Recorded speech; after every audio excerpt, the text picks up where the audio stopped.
ಇವತ್ತು ಮತ್ತೊಂದು ಕಡೆ ಪ್ರಯಾಣ, ಅದು ಕೂಡ ಮಲೆನಾಡು ಕಡೆ. ಹುಲಿಕಲ್ ಘಾಟಿ ಅನ್ನೋ ಒಂದು ಸುಂದರವಾದ ಪ್ಲೇಸ್ ಅದು. ಆಲ್ಮೋಸ್ಟ್ ನೀವೆಲ್ಲ ನೋಡಿರ್ತೀರ, ನೋಡಿಲ್ಲ ಅಂದರೆ ಖಂಡಿತ ಒಮ್ಮೆ ಹೋಗಿ. ಅಲ್ಲಿ ಒಂದು ದೇವಸ್ಥಾನದಲ್ಲಿ ಪೂಜೆ ಇತ್ತು ನಮ್ಮ ಫ್ಯಾಮಿಲಿದು, ಆದರೆ ಪೂಜೆ ವೀಡಿಯೋ ಮಾಡೋಕ್ಕಾಗಿಲ್ಲ. ಹಾಗೆ ದೇವಸ್ಥಾನದ್ದು ವೀಡಿಯೋಸ್ ಏನಾದರೂ ಸಿಕ್ಕಿದ್ರೆ ಮತ್ತೆ ಇನ್ನೊಮ್ಮೆ ಪಾರ್ಟ್ 2 ಅಲ್ಲಿ ಹಾಕ್ತೀನಿ. ಇವಾಗ ಈ ಹೋಗ್ತಾ ಇರೋ ಜರ್ನಿನ ನಾನು ನಿಮ್ಮ ಜೊತೆ ಹಂಚ್ಕೊಳ್ತೀನಿ. ಸುತ್ತಮುತ್ತ ತುಂಬ ಚೆನ್ನಾಗಿರೋ ಫಾಲ್ಸ್ಗಳೆಲ್ಲ ಸಿಗುತ್ತೆ. ಮಿನಿ ಫಾಲ್ಸು ತುಂಬ ಅಂದರೆ ತುಂಬ ಖುಷಿ ಆಗುತ್ತೆ ಮನಸ್ಸಿಗೆ. ಲೈಟಾಗಿ ಮಳೆ ಬರ್ತಾಯಿತ್ತು, ತುಂಬಾ ಇರಲಿಲ್ಲ. ಟೀ ಮಾಡಿಕೊಂಡು ಹೋಗಿದ್ವಿ. ಹಾಗಾಗಿ ಚೆನ್ನಾಗಿ ವೀಡಿಯೋ ಮಾಡ್ಕೊಳ್ಳೋದಕ್ಕೆ ಅವಕಾಶ ಆಯಿತು. ನಮ್ಮದೇ ಓನ್ ವೆಹಿಕಲಲ್ಲಿ ಹೋದರೆ ತುಂಬ ಮಳೆ ಇದ್ದರೆ ಒಂಥರ ಮಂಜು ಥರ, ಇಬ್ಬನಿ ಥರ ಕಟ್ಕೊಬಿಡುತ್ತೆ. ಅಷ್ಟು ನೀಟಾಗಿ ಮಾಡೋಕ್ಕಾಗಲ್ಲ. ನೋಡಿ, ವೆಹಿಕಲ್ ಕೂಡ ಇಲ್ಲ. ನಾವು ಮಾರ್ನಿಂಗ್ ಹೊರಟಿದ್ದಲ್ಲ, ತುಂಬ ಬೆಳಿಗ್ಗೆ ಬೇಗ ಹೋಗಿರೋದ್ರಿಂದ ಆ ಫಾಲ್ಸ್ಗಳಂತೂ ತುಂಬ ಚೆನ್ನಾಗಿರುತ್ತೆ. ನೋಡುವಾಗ ತುಂಬ ಅಂದರೆ ತುಂಬ ಖುಷಿಯಾಗುತ್ತೆ. ಜಾಸ್ತಿ ವೆಹಿಕಲ್ಸ್ ಎಲ್ಲ ಓಡಾಡದೇ ಇರೋದ್ರಿಂದ ರೋಡ್ ತುಂಬ ಕ್ಲಿಯರ್ ಆಗಿದೆ ನೋಡಿ. ನನಗೆ ಯೂಶ್ವಲಿ ಏನಾಗುತ್ತೆ ಅಂದರೆ, ವೆಹಿಕಲ್ ಹತ್ತಿದ ತಕ್ಷಣ ನನಗೆ ವಾಮಿಟ್ ಸೆನ್ಸೇಷನ್ ಆಗುತ್ತೆ, ಮತ್ತು ವಾಮಿಟ್ ಕೂಡ ಆಗುತ್ತೆ. ನನಗೆ ಈ ಘಾಟ್ ಸೆಕ್ಷನ್ ಅಂದರೆ ಆಗಲ್ಲ. ಆದರೆ ಇದನ್ನು ಪ್ರತಿ ಸಲ ನಾನು ಹೋದಾಗಲೂ ಕೂಡ ವಾಮಿಟ್ ಮಾಡಿಕೊಂಡು ಈ ಸೌಂದರ್ಯನ ನೋಡೋಕ್ಕೆ ಆಗ್ತಾ ಇರಲಿಲ್ಲ. ನನಗೆ ಆ ಕಡೆ ಸೈಡ್ ಹೋಗೋದಂದ್ರೇ ಭಯ. ಶಿರ್ಸಿ ಕಡೆ ಅಂತೂ ನಾನು ಕನಸಿನಲ್ಲೂ ಎಣಿಸ್ಕೊಳ್ಳಲ್ಲ ಹೋಗಬೇಕು ಅಂತ. ನೋಡಿ ಎಷ್ಟು ಹಚ್ಚ ಹಸಿರಾಗಿದೆ ಕಾಡು.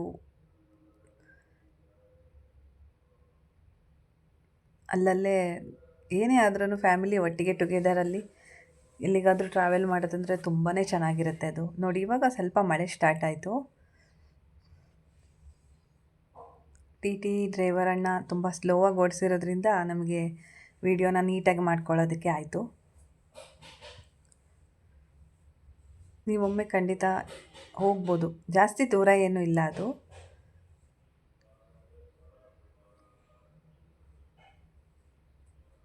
ಇವಾಗ ಸ್ವಲ್ಪ ಮಳೆ ಬರ್ತಾ ಇದೆ. ಮುಂದೆ ಸುತ್ತಮುತ್ತ ನಿಮಗೆ ಗೊತ್ತಾಗುತ್ತೆ, ಸಣ್ಣ ಸಣ್ಣ ಫಾಲ್ಸ್ಗಳೆಲ್ಲ ಇರುತ್ತೆ. ಆವಾಗ ಖಂಡಿತ ನಿಮಗೆ ಖುಷಿ ಆಗೇ ಆಗುತ್ತೆ ನೋಡಿ.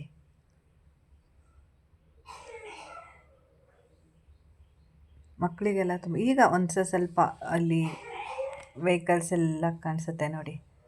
ಜನಗಳು ಬರ್ತಾ ಇದ್ದಾರೆ. ಇವಾಗ ಅವ್ರವ್ರ ಕೆಲಸಕ್ಕೆ ಹೋಗೋ ಟೈಮ್ ಆಯಿತು ಅನಿಸುತ್ತೆ. ಅವಾಗೆಲ್ಲ ವೆಹಿಕಲ್ಸ್ ಬರ್ತಾ ಇದೆ.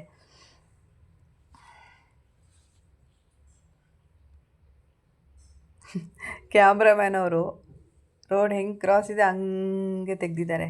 ಅದಕ್ಕೋಸ್ಕರ ಹೀಗೆ ಫ್ಲೋಟಿಂಗ್ ಆಗ್ತಾ ಇದೆ ಇದು ವಿಡಿಯೋ. ಚೆನ್ನಾಗಿರುತ್ತೆ ಈ ಥರ ಇದ್ದರೆ ಅಂತ ನಾವು ಹಾಕ್ಕೊಂಡಿದ್ದೀವಿ. ನಿಮಗೂ ಕೂಡ ಹಳ್ಳಿ ಜೀವನ ಇಷ್ಟನಾ ಅಥವಾ ಸಿಟಿ ಜೀವನ ಇಷ್ಟನಾ ಅಂತ ಕಾಮೆಂಟ್ನಲ್ಲಿ ತಿಳಿಸಿ. ಸಾಧ್ಯ ಆದರೆ ನಮ್ಮ ಚಾನಲಲ್ಲಿರೋ ಎಲ್ಲ ವಿಡಿಯೋನ ನೋಡಿ ಸಬ್ಸ್ಕ್ರೈಬ್ ಮಾಡಿ. ಹೊಸದಾಗಿ ನೋಡ್ತಾ ಇರೋರು, ಆಲ್ರೆಡಿ ನೋಡಿರೋರು ಲೈಕ್ ಮಾಡಿ, ಕಮೆಂಟ್ ಮಾಡಿ, ಶೇರ್ ಮಾಡಿ ಫ್ರೆಂಡ್ಸ್ ಮತ್ತು ಫ್ಯಾಮಿಲಿಗೆ. ಸಾಧ್ಯ ಆದರೆ ನೀವು ಈ ಪ್ಲೇಸ್ಗೆ ಹೋಗಿ ಬನ್ನಿ. Thank you.